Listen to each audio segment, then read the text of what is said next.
we had gotten disappointing news on the CPI, and then last week it was the PPI. Both of these inflation measures came out hotter than expected, and in my opinion, it indicated a trough in so-called disinflation. This is what Fed Chair Powell was referring to with respect to the fact that the Fed was winning its battle against inflation, because even though we still had inflation higher than the Fed's 2% target, it was coming down.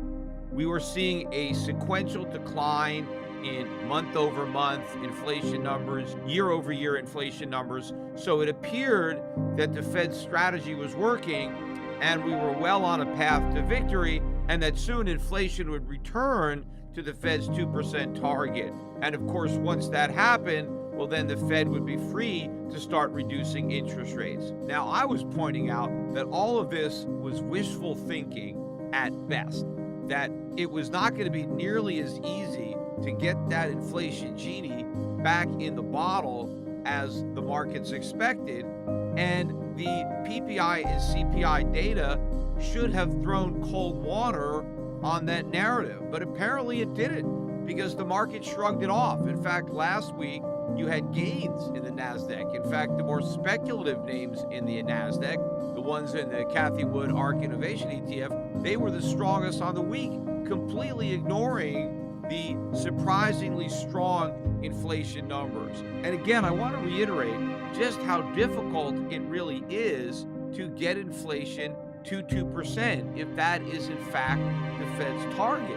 Because if you look back in time, going back to 1970, that's when inflation really got out of hand. But going back to the year 1970, there have only been 11 years since then where inflation has been 2% or lower, because it would have to be 2% or lower for the Fed to achieve its target of 2%. Obviously, you're never going to get exactly 2%. I mean, maybe you could if you get lucky, but if your target is 2%, then you kind of want to be like The Price is Right. You want to get it close, but a little bit under, because if you're over 2%, well, you've missed the target. You're never going to hit it exactly. That's how ridiculous the concept of a 2% target is. But if you're going to take the Fed at its word that it wants inflation to be 2%, then it should be 2% or slightly under, effectively achieve that goal. And the Fed has only done it 11 times. Now, not that 2% was its official target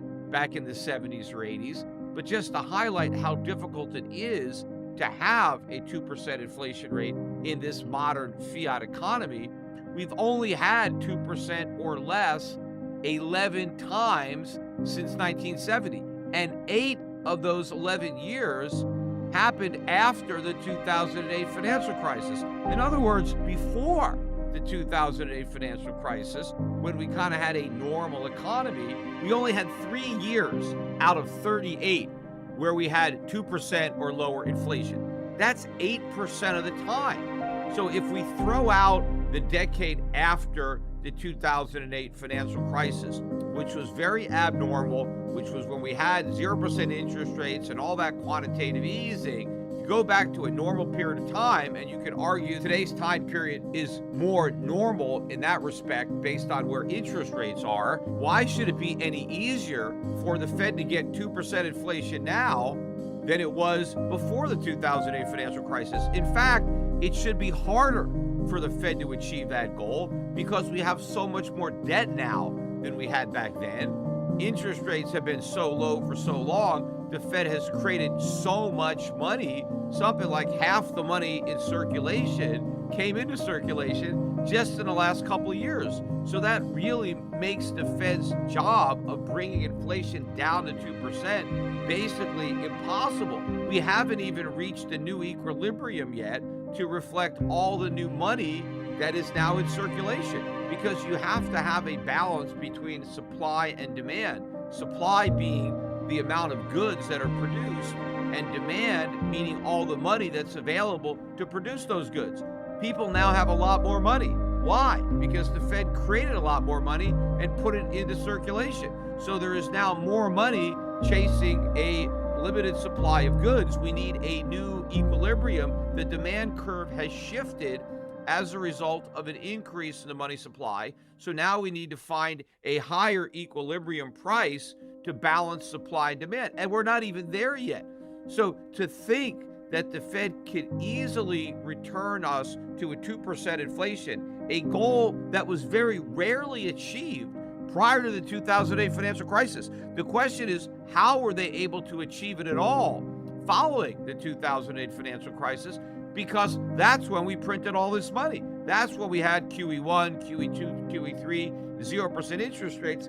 Why didn't we see a more immediate effect on consumer prices then? Why was the lag so long? Why did we have to wait until 2021 to really see the spike in inflation that I was calling for back in 2009? And there were a number of people who were making the same call. Of course, you had guys like Paul Krugman who were saying, oh, guys like Peter Schiff are wrong, there's no inflation. And then they took comfort in the fact that as the official inflation numbers came out in 2011 or 12 or 13 or 14 or 15, and we had all these sub 2% numbers, Krugman was taking this victory lap to say that guys like Peter Schiff, and every once in a while he would mention Peter Schiff, but that I was wrong because I was calling for hyperinflation, and look, we have inflation below 2%. I wasn't wrong in my warnings.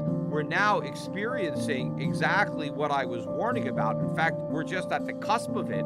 It's going to get a lot worse. But yes, it took a lot longer than I expected for the consequences of the inflation that the Fed created to manifest itself at the consumer price level.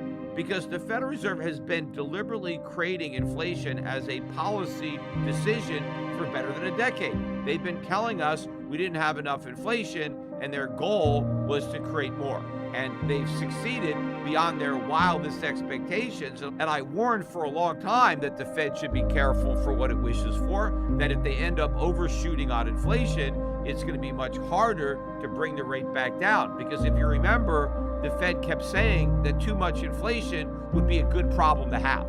They were trying to convince the public that the real problem was not enough inflation, because the Fed didn't really know what to do to create more, because it didn't have any experience creating inflation. Its main experience was fighting it, and it knew how to do that, and it had the tools. So the guys at the FOMC and gals, when Yellen was Fed chairman, they were basically saying that if we could only get too much inflation, that would be a good problem because we know how to solve it. And that's what made me say on many occasions, be careful what you wish for if you're a central banker wishing for inflation. The ECB was making the same mistake.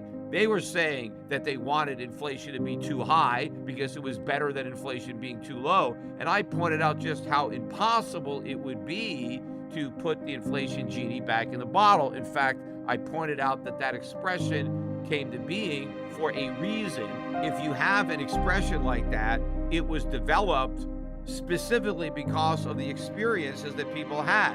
So the reason you're not supposed to let the inflation genie out of the bottle is because of how hard it is to get it back in. But for some reason, this new generation of central bankers basically felt that no, that expression doesn't mean anything at all, because clearly it's the easiest thing you can do is get the inflation genie back in the bottle. We're so confident we can do it, we're willing to let it out, knowing that we have the tools to immediately put it back in. We're now in the process of reliving the experience that is responsible for the adoption of that adage in the first place.